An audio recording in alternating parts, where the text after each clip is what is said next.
ഒരു കർഷകനായിരുന്നു. അഭിഭാവിതനായ രാമൻകുട്ടി തന്റെ മക്കളെ സ്നേഹിക്കുന്നതിലേറെ മരങ്ങളെ സ്നേഹിച്ചു. പെട്ടെന്നാണ് രാമൻകുട്ടി ആ കാഴ്ച കണ്ടത്. വഴി ഒരു ജാതി മരം വീടുകിടന്നു. രാമൻകുട്ടി ഒട്ടും അമർന്നിട്ടില്ല. ആ മരം പൊക്കാൻ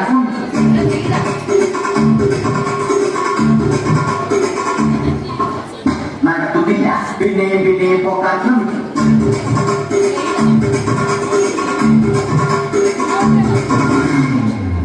നടത്തുന്നില്ല. രാമൻകുട്ടി വഴിയിൽ പോയവരെ എല്ലാവരെയും സഹായത്തിന് വിളിച്ചു.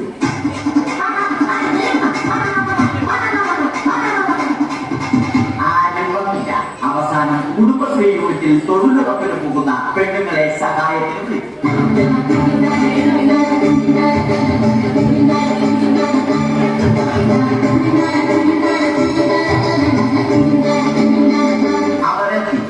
അവരുടെ സ്ഥിരം പണിമുടൻ അത് കണ്ട ദേഷ്യം വന്ന രാമൻകുട്ടി മരത്തെ ഒറ്റയ്ക്ക് പിടിച്ചു പോയി.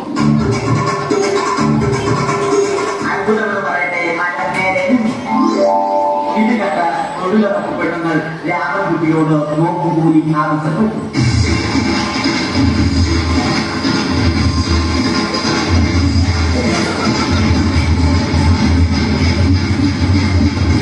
പോക്കറ്റില്ലാത്ത ബനിയൻ ധരിച്ച രാമൻകുട്ടിയുടെ പോക്കറ്റ് വരെ കീറിയിട്ടാണ് പെണ്ണുങ്ങൾ പോയത്.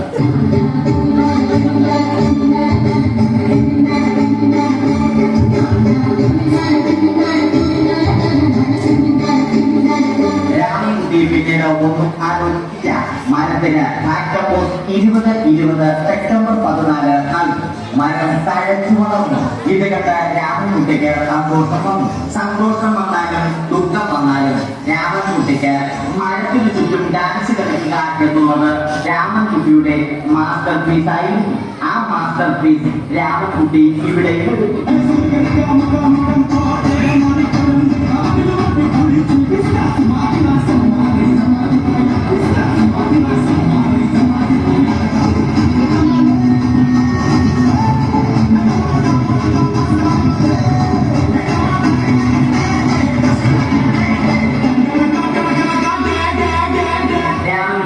ദൈവത്തോടായി പ്രാർത്ഥിച്ചു.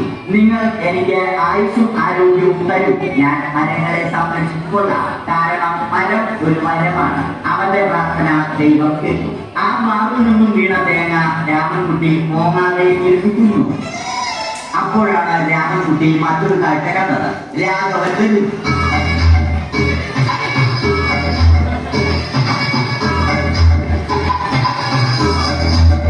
മരം മുറിക്കൽ ഹോബിയാക്കിയ അതിലുപരി ജോലിയാക്കിയ രാഘവൻ മരങ്ങളുടെ ശത്രുവൻ. മരങ്ങൾ മുറിച്ച് ഫർണിച്ചർ പണിയുന്നത് തെറ്റൽ.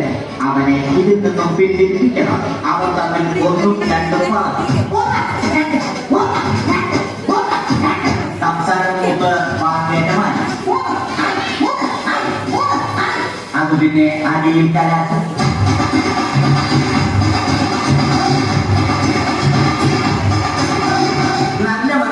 ഉടമയായ രാമൻകുട്ടി കംപ്ലീറ്റ് അടിയും വാരിച്ചു.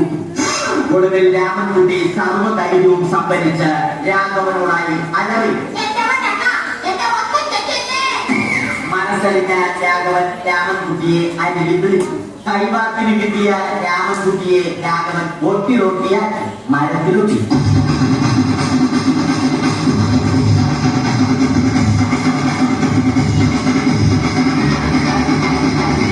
ഇന്നത്തെ പണി കഴിഞ്ഞ രാഘവൻ സംതൃപ്തിയോടെ വീട്ടിലേക്ക് മടങ്ങി. തനിക്ക് തല്ലി കിട്ടിയാലും മരത്തെ രക്ഷിക്കാൻ പറ്റിയ സന്തോഷത്താൽ രാമൻകുട്ടി മരത്തെ കെട്ടിപ്പിടിച്ച് പൊട്ടി കരഞ്ഞു.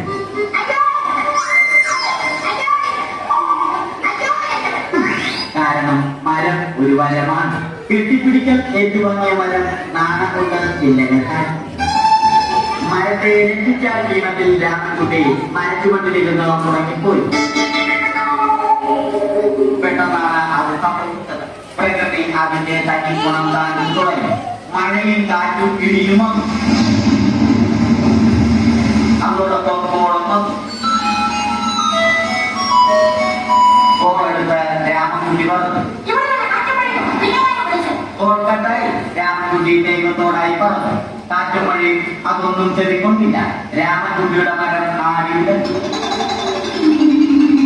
രാമൻകുട്ടി ദൈവത്തോടായി വീണ്ടും പറഞ്ഞു, മരം ഒരു വരമാണ്, മരത്തെ ഒന്നും ചെയ്യരുത്. വരം കിട്ടിയതുപോലെ രാമൻകുട്ടി തന്റെ ചൂണ്ടുവിരൽ കൊണ്ട് മരത്തെ താങ്ങി നിർത്തി. ചൂണ്ടുവിരൽ വളഞ്ഞ് ചൂണ്ട പോലെയായി.